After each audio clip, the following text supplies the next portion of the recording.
Midsummer, 1680 BC, just outside the city limits of Alexandria, Egypt. Tens of thousands of soldiers wait in the stifling North African heat. This is the vanguard of the Seleucid Empire, commanded by King Antiochus IV. He has swept through the Egyptian countryside, and now he is positioned to take the capital. The force is massive.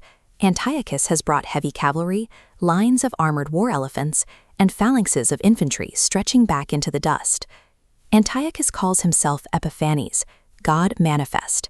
His empire already stretches from the borders of India to the shores of the Mediterranean, and taking Egypt would mark the peak of his career. Alexandria is the final tipping point. By absorbing Egypt, Antiochus would control the grain supply and trade routes of the East, creating a rival superpower capable of resisting Roman influence in the Mediterranean. But the assault pauses. Walking through the heat haze, directly toward the heavy cavalry, is a small group of unarmored men in civilian robes. Leading this procession is Gaius Popilius Laenas. He isn't a general, he is a senior senator representing the bureaucratic will of Rome. Antiochus recognizes him immediately. As a boy, the king spent 14 years living in Rome as a political hostage, and he spent those years meeting the men who governed the republic. The king steps forward, extending his hand in a traditional Roman greeting of friendship. Standing at the head of a massive army, Antiochus assumes he is negotiating from a position of strength, unaware that the Roman delegation does not recognize foreign kings as equals. Popilius stops. He looks at the king's outstretched hand and refuses to take it. In the ancient world, refusing a physical greeting was a public statement of hierarchy. It signaled to everyone present that the Roman did not consider Antiochus his social or political peer. Instead of a handshake, Popilius gives the king a wax tablet. It contains a decree from the Senate demanding that Antiochus end the war and withdraw from Egypt immediately. Antiochus attempts to save face by utilizing standard diplomatic procedure. He reads the letter and states that he must consult with his royal council before providing an answer. The power dynamic has shifted.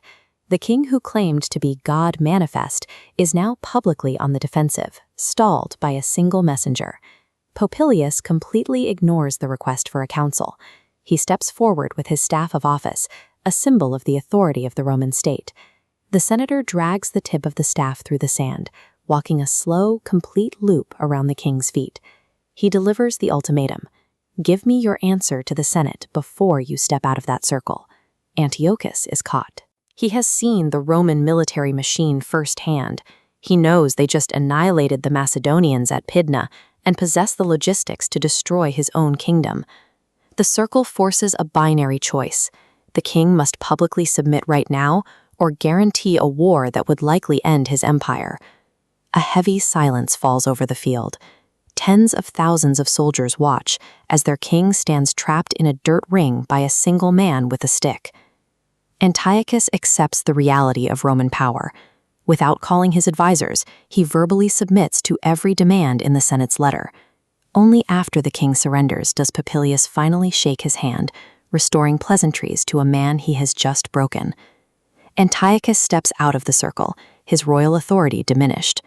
Behind him, the massive Seleucid army now turns around in silence and begins the march back to Syria. Without a single casualty, Rome neutralized the only remaining superpower in the East. They capped Seleucid ambition and established themselves as the arbiters of the Mediterranean. As Antiochus marches home, he is consumed by the memory of standing in that circle. He is powerless against Rome, and his rage has no outlet. He needs a target he can actually crush, a way to restore his shattered ego and prove to his subjects that he is still a king. A rumor of a rebellion in Judea provides the pretext. Antiochus turns his army toward Jerusalem, transforming his diplomatic humiliation into a military campaign. This redirected fury leads to the systematic outlawing of Jewish practice, the slaughter of thousands, and the installation of a pagan idol within the temple. The circle in the Egyptian sand set off a chain of events that led directly to the Maccabean revolt. What began as a diplomatic incident outside Alexandria became the catalyst for a rebellion that would redefine the course of Jewish history.